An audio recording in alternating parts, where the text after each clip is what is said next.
different models states have. Got it. Appreciate the current place of work. They continue to do the work that they do for who they do it. What changes is, if I understand the model correctly.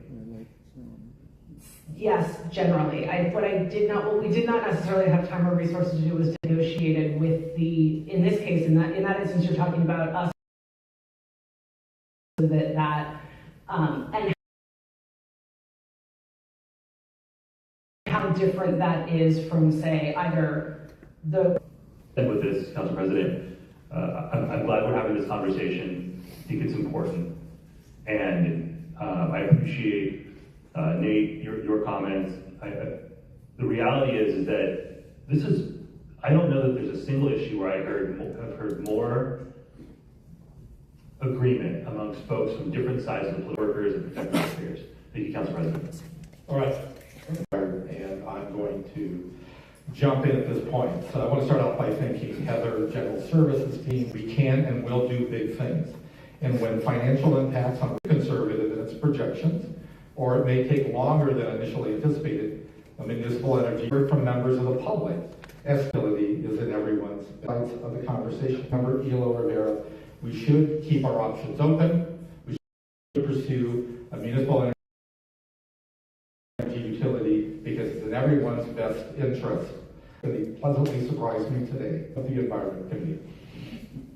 Thank you so much, and thank you for the presentation, and thanks to the public for all.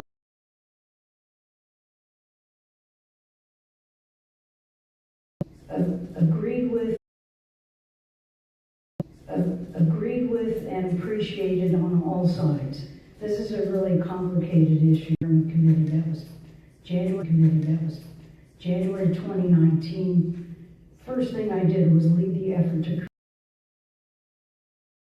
In other words,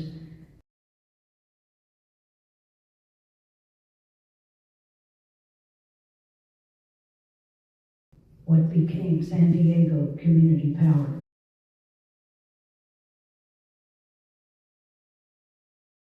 What became San Diego Community Power. This now includes six cities and our county energy options to reduce the effects of climate change. This year in our budget, or any year in our budget, have always been clear. The estimated cost is at least $8 billion. That was the first study. That was 7 years ago. It's probably $16 billion now. And that was just for the infrastructure needed.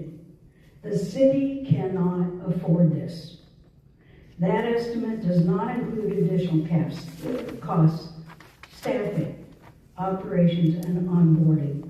The impact of exit fees on the other 17 cities that rely on SDG&E's system and would expect us to pay them the difference. It is important that the State of California Public Utilities Commission, the PUC, it says right there in the law, its main responsibility is to protect ratepayers and also decide utility rates. In so doing, to protect ratepayers, they're supposed to protect us. They don't. It's supposed to decide utility rates with in mind us consumers. The PUC needs to be reformed. It needs to.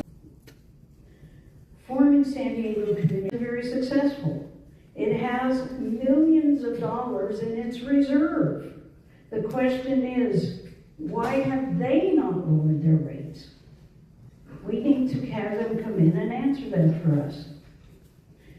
Meantime, we need to stop spending.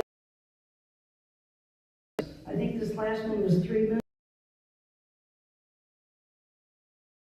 million deficit it can't even meet. The guy in 2025 made $25 million a year? That's ridiculous. Think if you only made a couple of $1 million a year, how many rates could be lowered? Quite a few. And so I say to all the top executives of the corporations in this nation, how much money do you really need? at the cost of making your consumers poor. Greed is evil. Stop practicing, President. All right, thank you, Councilmember Campbell. We'll go next to Councilmember Von Wolf. A lot in coming in and getting training, I should. Our public power should not. Our public power should not be a monopoly. We should not be paying a monopoly. We should not be paying $22 million alone to the CEO Jeffrey Martin of Sempra last year. We just shouldn't. None of us have a choice about whether or not we pay it as TGD to keep our power on. TGD to keep our power on. But I want everyone who's in the room report. You can. But I want everyone who's in the room report. You can see it's highlighted. It's from 2019. Please go to the next slide. This is a public report they have to show if they're going to hire union busters that are public facing. In 2019, SDG&E paid tens of thousands of dollars of our ratepayer money to hire crews and associates. Give me down. And so I'm really upset to see that when IBEW tried to get some of their supervisory employees who don't actually supervise anyone into the union, which is a common union busted tactic for an employer to say they have supervisorial responsibilities, which they don't, you hired Jackson Lewis.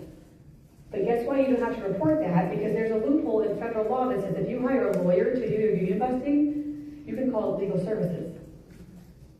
Congress can change this law, and I hope they do. They haven't. Anyway, I'm sick and tired of seeing SDG&E crush its workers at our expense. And I want you to know that everyone on this dais is going to work hard to make sure whatever transition happens, union jobs are protected. If you need me on the strike line, call me, I'll be there. That said, I have questions.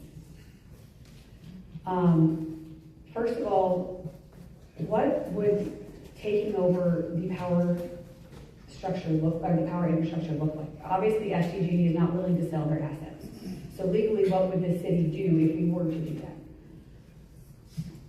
So if we use the San Francisco model as the current California template, San Francisco, which regulates PG&E, to require PG&E to establish a purchase price. So that is, as Scott mentioned, the biggest variable about how all of this modeling and economics really works, where feasible, where your cash flow is, et cetera. That is now a process that is ongoing. The first decision came out in the fall, and that set the framework of what has to happen afterward. There is our current understanding. The city of San Diego would go. If the city were to move forward, what would be the structure of the new entity? Would that be a special district as recommended in the report? What type of a special district would that be? That may or may not require a ballot measure or a vote of the people, depending on how that's structured. May or may not require a LAFCO component. Again, I'm also not an attorney, so I would defer to them on that. There's a number of different decisions that need to be made about the structure and the process, but I think the highest priority for us, since this is kind of the new process established by the state, is through this CPUC, is to really monitor closely what happens in the San Francisco PG&E case. I have a question, follow-up question about the district. So I do believe that the power system should be governed by a nonprofit. I do not believe the city of San Diego, as a municipal corporation, is ready to take this on. We can barely operate a water department. We're struggling to figure out if we can deploy our own ambulance system, if we have to bring that in-house. But I do believe there's another opportunity, and that is what Sacramento did with SMUD, the Sacramento Municipal Utility District. And this is what I hope the advocates listen to. The city of San Diego couldn't even get a sales tax passed last year because voters didn't trust us. I think the better option is not to saddle this on the city. The better option is to create a public utility district, which is run by experts. But the only way anyone would vote for this, and the way I would vote for this, is if there is concrete union protections for our union workers, and they should have a role in the ballot measure if it were ever to get to that point. Because there's no way I would throw our workers under the bus. And we need our workers to provide the power we need anyway. So how would that process look like? As Randy mentioned, the special district process looks different depending on one or multiple parties going after it. This is all kind of outlined in California Public Utilities Code. So various structures require, so a lot of it is the structure that is put in place, and therefore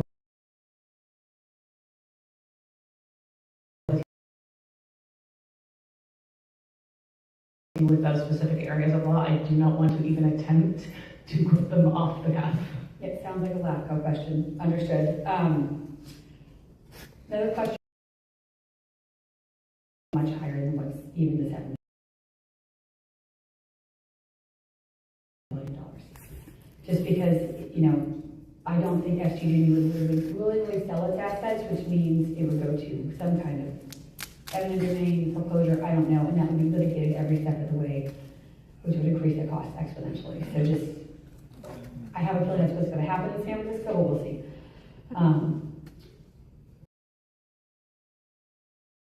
Every time we hear it led down that path, but the Emergency Operations Center that SDG has stood up is state-of-the-art. Left and right, and I appreciate the fact that they've also invested in wildfire attack helicopters. So does this study also encapsulate the cost of the center? Because we cannot take over utility if we're not going to protect us from wildfires. It doesn't, because the vast majority of the area that the EOC monitors is not within the city of San Diego. It does imagine a portion of the costs that currently are expended within wildfire mitigation as a part of the overall operating cost and thus revenue requirement for the utility, as well as pieces of, there's, someone mentioned liability, so there's liability insurance, et cetera. So that would need to be carried for those areas that are subject to it.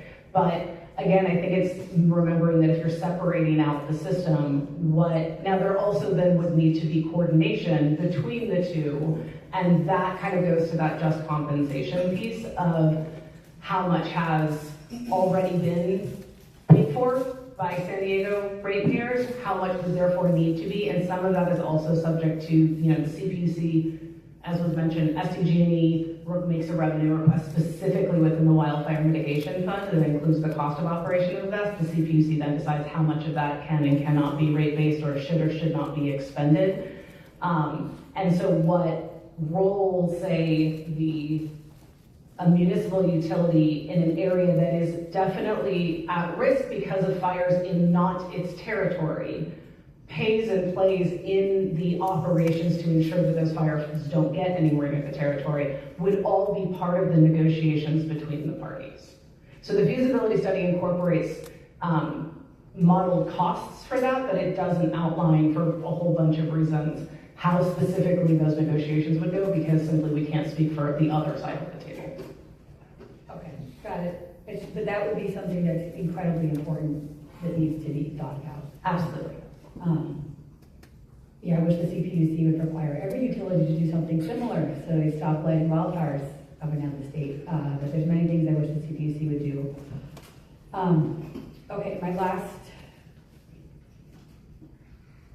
colleagues have covered a lot of this. I mean, what about the fact that there's an 8.6% request for a rate hike and the feasibility study had anticipated 4 per year? What does this large hike that SDG&E wants to add to our bills once again do to the feasibility study?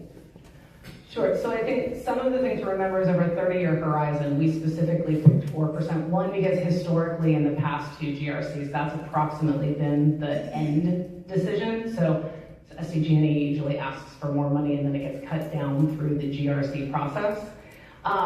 So fundamentally, if you look at that sensitivity graph, the higher the rate increase annually for SDG&E, the more cumulative benefit there would be for a utility that is only rate-basing its revenue requirements, right? And so you can kind of say if their rates are significantly higher, then they're saying their revenue requirement is significantly higher than the entity. That's what that distinction is. We don't know what the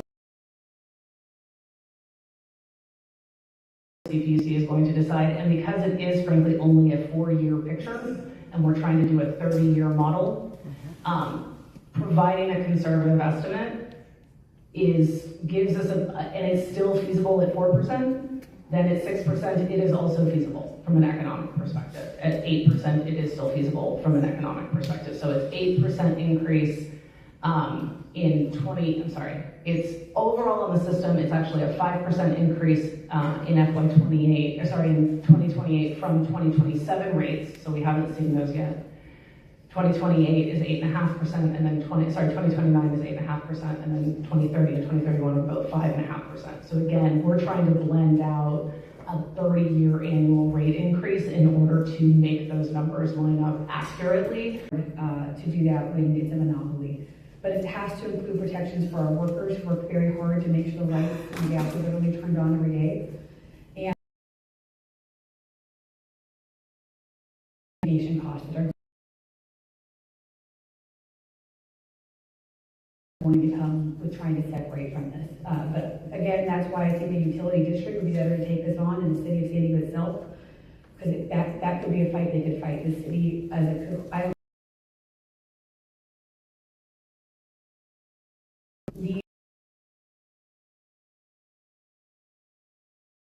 needs to charge lower rates. We have no ability to handle that here at the city of San Diego because under California's study, and we need to continue to strengthen our hand to lower rates for SDG&E because they charge too much. Thank you. All right, thank you. Thank you, Council President.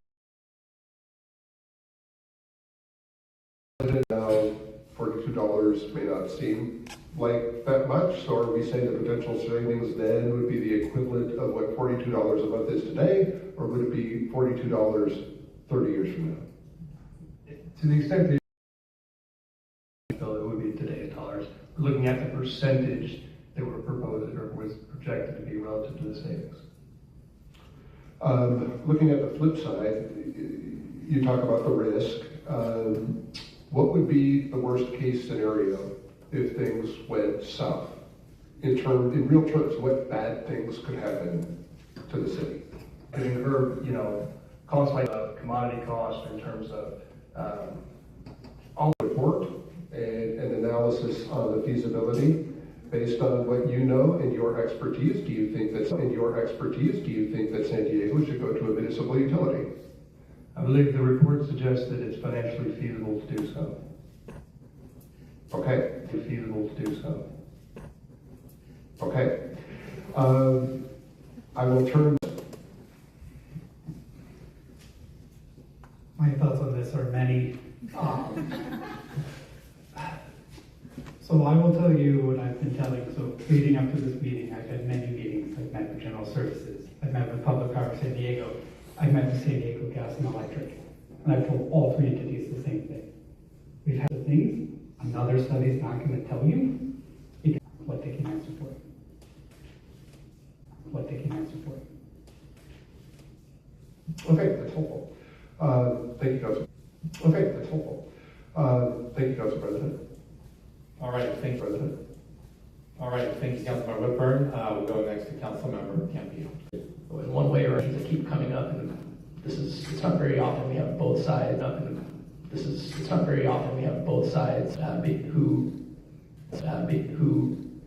repair the lines and make sure our energy gets to our hospitals, schools, and homes are taken care of, and that their jobs are protected, livelihoods at risk, to make sure that they don't get to continue their careers, have their retirements protected, and their families cared for. The representative from SDG&E would come very directly.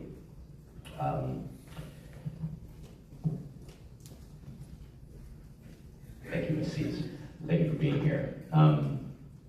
Given the report that's in front of us, just very explicitly and directly, what is the issue that you believe makes, whether it's municipalization or a nonprofit utility, which are very close to the same in this debate, what do you think is the most risky part of that plan? Sure, I think the riskiest part of the plan is the cost. I don't think this report captures the full cost to acquire our assets, and as I was talking about, the exit fee to make other customers whole. So if you even take, separate the system, and then ensure that the other cities in our territory, Chula Vista, Imperial Beach, El Cajon, Escondido, Carlsbad, don't see a significant rate increase when the city leaves, the city of San Diego would have to pay a significant fee to ensure that doesn't happen. That would be billions of dollars. So you're taking an asset to purchase the assets of $9.3 billion and then several billion dollars on top of that. The feasibility study itself says that at $7.5 billion, there will be a rate increase for the first 12 years. Then at some point, rates kind of flatten out, and in 30 years, there's a very de minimis decrease in rates. I think there's things that we could be doing right now to reduce rates that we'd love to work with the city council on. I think I've talked to many of your offices about this. Almost 30% of our bills are made up of state mandates, and we would love to work with the city council. We're happy to come in to talk to you. Let's work at this at Sacramento and take, generally speaking, yeah. Okay, so the cost of the system relative to the cost to the ratepayers that we're seeing. So Public Power San Diego, would you address that issue related to the disassociation costs that we're going to have to pay to the other municipalities? Because I know that one model of this is to not take over the transmission, it's only to take over the distribution. What's your response to what Ms. Steves just said about that fee we have to pay other cities?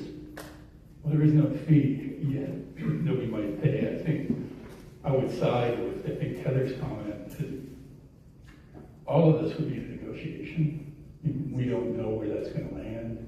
We talked about how much fire exposure we have as a city. That would be, it's partly in the model already. But this idea that there are billions ending based on nothing at this point, that would be something we would discuss. But keep in mind, the electrical workers would stay. They would be maintaining the system. I just wanted you to focus on that portion that she brought up. I know there's lots of components that have been brought up today, but you're telling me we just don't know what that true cost to dissociate would be, or would there be no cost if we just did distribution instead of taking over transmission lines? Well, the beauty of doing distribution only is we would have no LAFCO exposure, so we wouldn't have years of delay to look at this. But it's important to know that those electrical workers would be maintaining and operating the system in San Diego.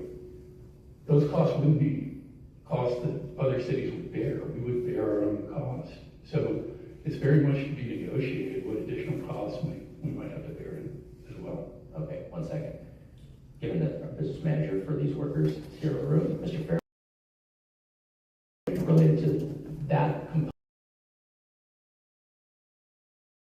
component of this potential model would impact your workers, because you guys work on all the electrical lines. I'm here with Nate. Okay.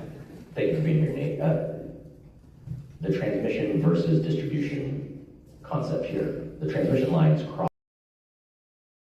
It could open us up to a price we have. Just in distribution, how many workers that would it impact that you represent? 100 to 200 directly, but then you're reducing the size of the primary group. Indirectly, about 1,800, directly about 1 to 200. Okay, understood. So, Ms. Steves, if we did a distribution model as opposed to taking over any transmission lines, would we still be exposed to those cut-off fees or exit fees, please? Absolutely. You're taking out a portion of our system and a portion of our customers. Those costs that are fixed costs are still going to need to be spread across the remaining customers. Now you no longer have the city of San Diego as part of that, as part of those customers paying for those other costs. So absolutely, if you separate the distribution cost out, the remaining customers will still see an increased cost. Okay. Transmission is where SDG&E makes its profit, correct? I don't understand. So, well, generation of the energy, you have to sell it at the value it Correct. costs you to do it. So there's no profit on the actual creation of it. Correct. the profit margin comes from the transmission costs, from where it's generated out to the customers, correct? Well, the profit comes from both the distribution and the transmission. Okay. So it's from our infrastructure that we built. Everything from batteries, transmission lines, distribution lines, it's the entire infrastructure system. Okay. I guess the question as it relates to the economics of this is the transmission crosses multiple cities, maybe even multiple counties, right? Absolutely. Okay. So there's a profit that's built into that component that goes to the entire system. But after it gets to the distribution, okay, I guess I'm wondering is what is into the city of San Diego to a distribution center and have to pay to the Masons and people from Poway and other cities when it's crossed over the line. It's now in the city, and then the utility, the nonprofit utility would ostensibly take control of it at that point. SDG&E would still be making a profit from the transmission, and at that point it's not really affecting the Masons and folks from Poway, would it? Right, but there's fixed costs. Oh, you just said right. Well, I'm sorry. Don't catch me. I'll explain it. There are fixed costs across the entire system. We Okay. don't build our system, including the distribution system, city boundaries only. Okay. We don't say, we're building it out for La Mesa, done. Now let's do another footprint in San Diego. The distribution system also crosses the borders. So just cutting it off, there's still fixed costs that go both ways and to serve the system as a whole. So you're taking out customers out of the city of San Diego, out of the system, and there are still fixed costs that will be part of the distribution and transmission system that would then be shouldered by the remaining customers, no longer the customers from the city of San Diego. The transmission line crosses from some other county or part of the county into our city, and we've disassociated from the ecosystem, as you're pointing out. It doesn't seem to me that La Masons would pay for any component of it getting to the distribution center and on, and we'd be buying the distribution center from you at that point. So are we paying for La Masons and people in Poway's? I see, Warner, you're nodding your head. Clear this up for me, because it seems to me that once it crosses into our city, gets to a place that the public utility would have purchased it, I understand the fixed cost component, but if we bought it from SDG&E and it's being so that it might be a little clearer. So the first thing to understand is when we talk about distribution assets in the report, those include specifically transmission assets that we speak about are the substations. And that's the point of step down. Those are often, and you want those, the reason they're included in the study is because you want them both for the ability to manage the system and then plan for future growth. So that the oversimplified example I can give here is buying just the distribution system is like buying the pipes but not the pump station for water.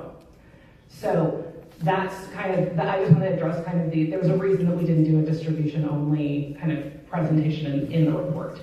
From the just compensation standpoint, yes. So we know from the information that's in the report that about 10%, give or take, of the physical assets of SDG&E within the city of San Diego are fully depreciated.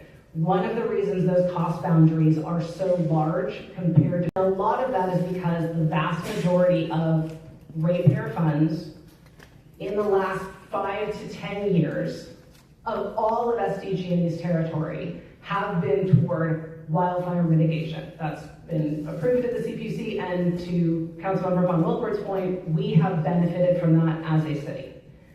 Well, but we're also paying for it. We are.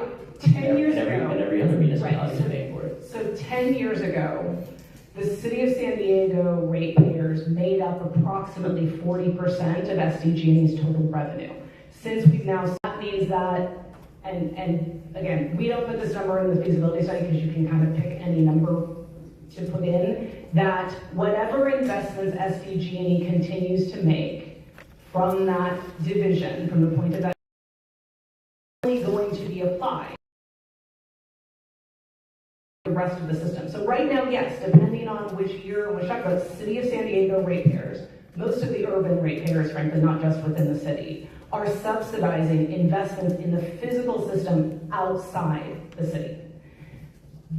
If those physical investments continue and are seen to be beneficial to the whole area, including a new city MEU, then there is a just compensation problem that all of those costs should not be borne by the remaining SDG&E ratepayers if there is still benefit to investment into wildfire and the system. But the exit fees is kind of like the PCIA when ratepayers still need to cover. If city, then just compensation is going to look another way. What that range looks like and how the PUC even determines the correct way to calculate that is a vastly open. My understanding is if we did a cost of the entire transmission system,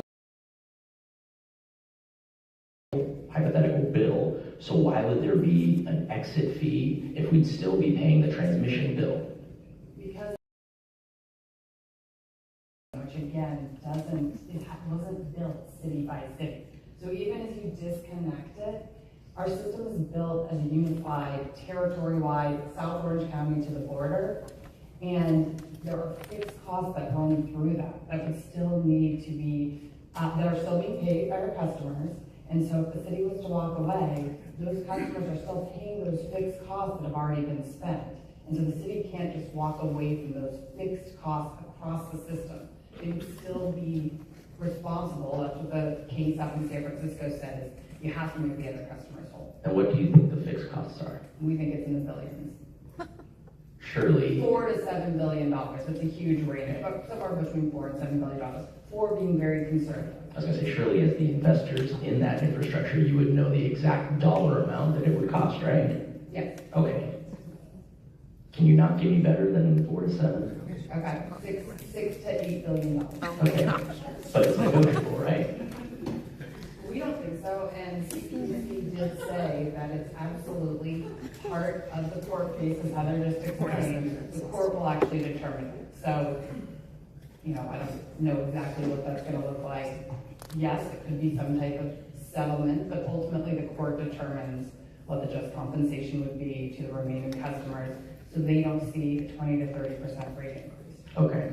Really quickly, you mentioned that you didn't do an analysis of distribution-only model. You said that, right? Just a minute ago? This study doesn't provide its kind of recommendations and determination of feasibility.